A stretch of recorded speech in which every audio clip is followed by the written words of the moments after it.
Hi, I'm Jamie. I'm 16. I bused from school today. I go to a normal high school, so I'm missing a few classes because this is so important to me, and this is so important for my generation.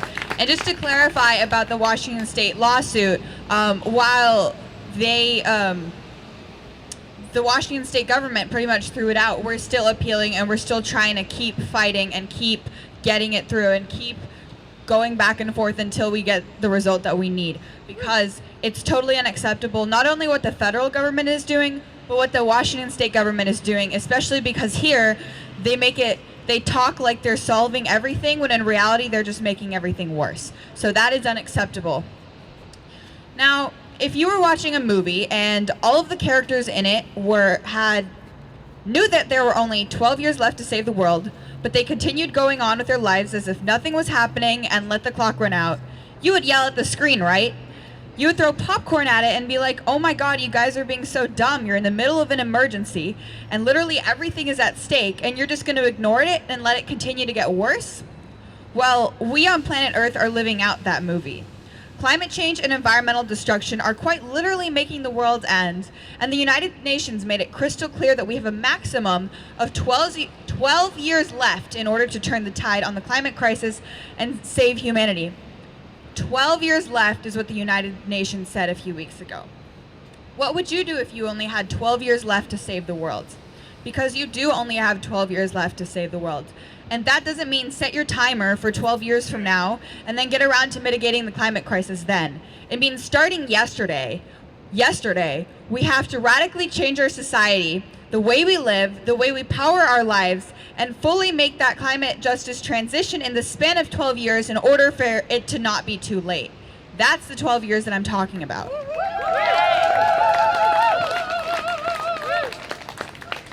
I'm a junior in high school, and I am growing up in a world in which life systems are unraveling. In 12 years, I'll be 28. My life will be just beginning when the world is ending. Think about that. My life and the life of my entire generation will be just beginning when the world is ending, quite literally, and that is really hard to grow up in.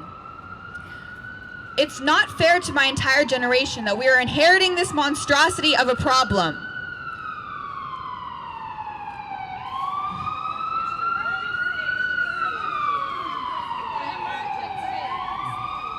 It's an emergency. The ambulance knows what's up. It's not fair to our generation what's happening. It's so hard trying to grow up and live your life, let alone inherit this crisis that makes it so your future will be full of chaos and disaster. That's why I, along with 12 other young people, with the help of the nonprofit Our Children's Trust, recently sued Washington. Why? Because our Governor Jay Inslee let the whole government screw over my generation. Washington State's elected officials love to talk about solving the climate crisis, but then they turn around and issue permits for fossil fuel plants that poison our lives and futures.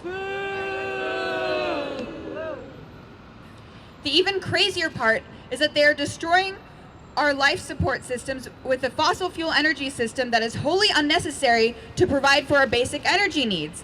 Experts across the planet say that we don't need this to power our planet. We don't need this dirty energy. We're simply choosing it because we make money off of it. For example, right now, at a time when our lives and futures are on the line and we need to be rapidly moving away from fossil fuels, Washington is locking in decades more of fossil fuel usage and destruction that our planet can't afford. Like, for example, the liquid natural gas terminal being built in Tacoma.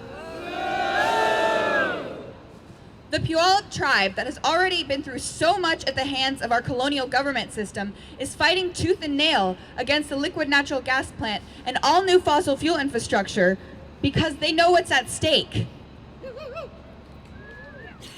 And it's important to remember that as we fight these fights, that climate change does not impact everyone equally.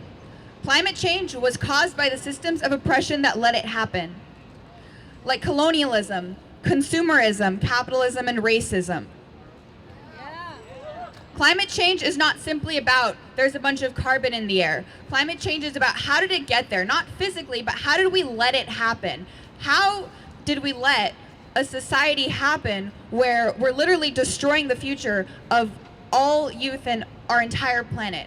And that's because of these systems of oppression. So you can't just slap a solar panel on this issue and expect it to go away. You have to radically change the systems that made it happen in the first place. Otherwise, you're just putting a Band-Aid on a bullet hole.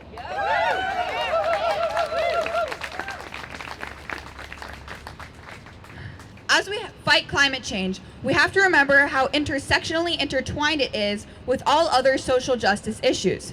You don't choose between Black Lives Matter or climate change. Black Lives Matter is climate justice, which is indigenous rights, which is every other social justice issue, because people who are victims of systems of oppression are automatically more affected by the climate crisis. For example, if you are rich and privileged, you have the privilege to live in a place that is far away from a fossil fuel plant. But if you are a poor person in a low-income community, the companies know that they can take advantage of you, so they will build coal plants, they will build new fossil fuel infrastructure that will poison you. There's a reason why the Dakota Access Pipeline was built on indigenous land, poisoning them versus any old white suburb. There's a reason why 63%, or actually it's 69% of coal plants are built in majority Black communities. This is a social justice issue.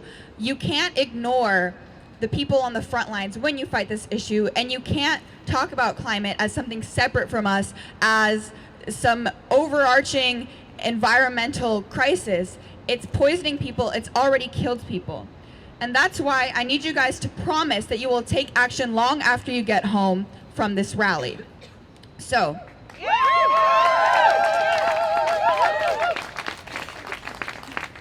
I have my own Pledge of Resistance. By the way, I'm the founder of 0 Hour, which is a youth climate action movement.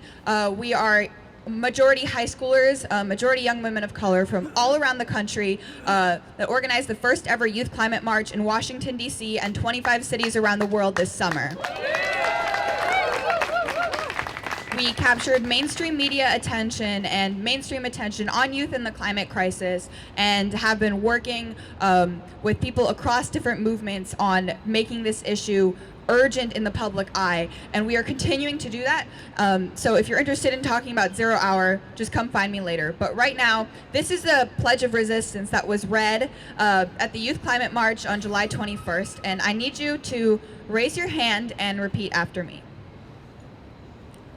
I pledge resistance. I pledge resistance To the fossil fuel empire. to the fossil fuel empire. I pledge resistance. I pledge resistance To animal agriculture and factory farming. to animal agriculture and factory farming.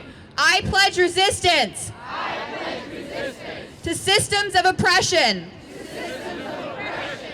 I pledge resistance I pledge resistance to fossil fuel money.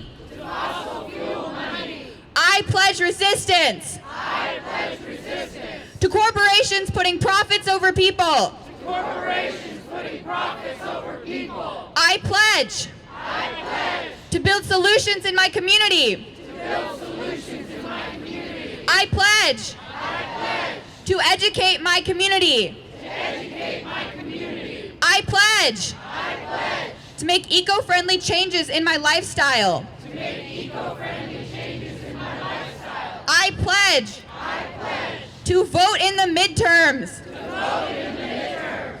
Vote. Vote. I pledge resistance. I pledge resistance. Because this is 0 Hour to act on climate change. There is no more time. Thank you, everybody.